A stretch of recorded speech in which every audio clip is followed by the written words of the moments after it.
We are dynamite. BCS is dynamite. Tick, tick, tick, tick, tick, tick, tick, tick. Boom! Dynamite. That was not very good.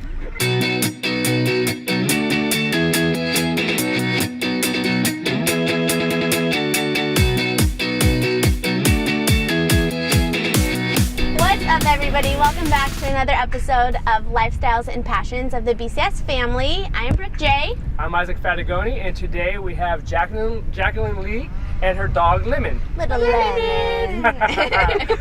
How you doing today, Jacqueline? I'm good, thank you. So you're a longtime player of BCS football. I sure am. Yeah. Years and years. Yeah, I think it's been about 5 or 6 years. 5 or 6 years? Wow, that's a long time. We've seen you on the field. You're one of the better players out there. I've been sacked by you quite a few times. I'm known for that. Yeah, it's one of my specialties. Quite a few pictures of you pulling my flag. I'm like, Quarterbacks don't like me very much. Let's just put it that way.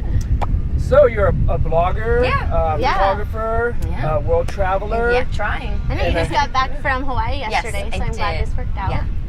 I think your website is the Bubbly Mermaid? Yes, the Bubbly Mermaid. I run a blog and kind of travel website. So I try to get influence from everywhere that I go and whatever I feel really passionate about when I'm traveling. I don't put everything on the blog. It's not like a daily type blog. It's more about having people learn about specific places, things that they might want more information on if they're going to that location.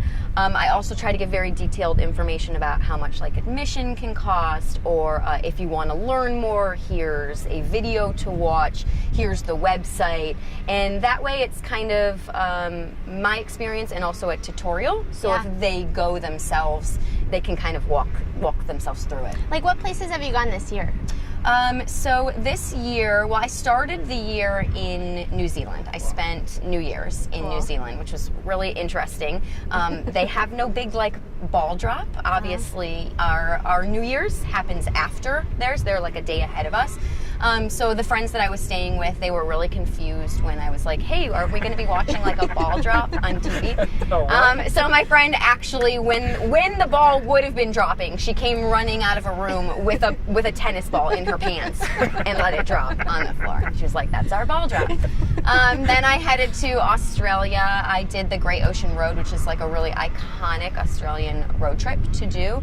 People have probably heard of the 12 Apostles. It's these like 12 rock figures that come out of the ocean that's on that road trip. Bunch of great waterfalls and whatnot too. Iceland, which was absolutely amazing, twice. That's on my bucket list. Yeah. That's on my bucket list too. Yeah, it's absolutely fantastic. However, it's extremely expensive. So packed lunches are the way to go, and getting a Airbnb or a hotel that has a kitchen, because people even, I didn't eat out once there, but people even say eating out once is like way over their budget. Oh wow. Yeah, it's really, really expensive. It's an expensive country in general, but absolutely gorgeous. Yeah. And then I just did Scandinavia. That was really, really amazing. However, it's freezing in the summer. In July. Summer. Like hat, gloves, you name it, like snow on the ground in the summer. So this tan is from Hawaii. This is not from Scandinavia. Where you were yesterday. Yeah. That's very cool. Well, that's neat. I know that traveling, like you just said, tips on how to do it affordably is really important to you. Yeah. So I do have like a one souvenir policy. So everything that I'm wearing right now, these are all souvenirs from different places that I've gone. That's cool. That's a really cool hobby to pick up. Yeah, so what's nice is they're of value. Yeah. These are all sterling silver rings, and they all have a story. Like this little whale. I did the Route 66 last summer with my mom and Lemon. And there is this whale in Catoosa, I think, Oklahoma. And this man built this gigantic whale in a pond for his wife.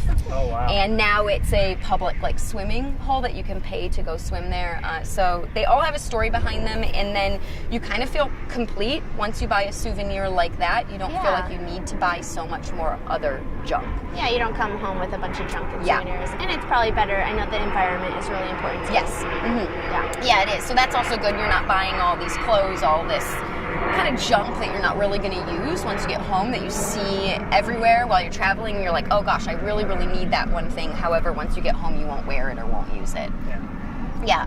So that's one of my tips. I also have this kind of philosophy that if you want to travel a lot, you just can't do everything. Like, people get in this mindset when they go on vacation that they have to do everything. And who cares if they splurge on the food, and who cares if they go to all the attractions and they rent a car and they just do everything and they stay in the nicest hotel and they just like keep piling on, so by the time they get home they feel really depleted about their vacation, that they've spent so much money.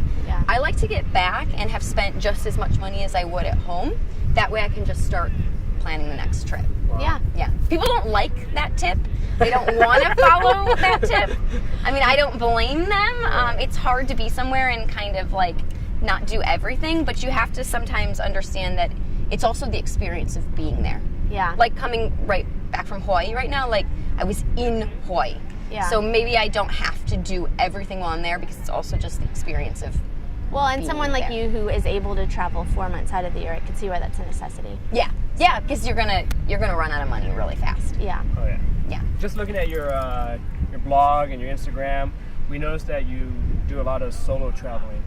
When you're solo traveling, do you ever have a fear of like, what's around me? This is a foreign country.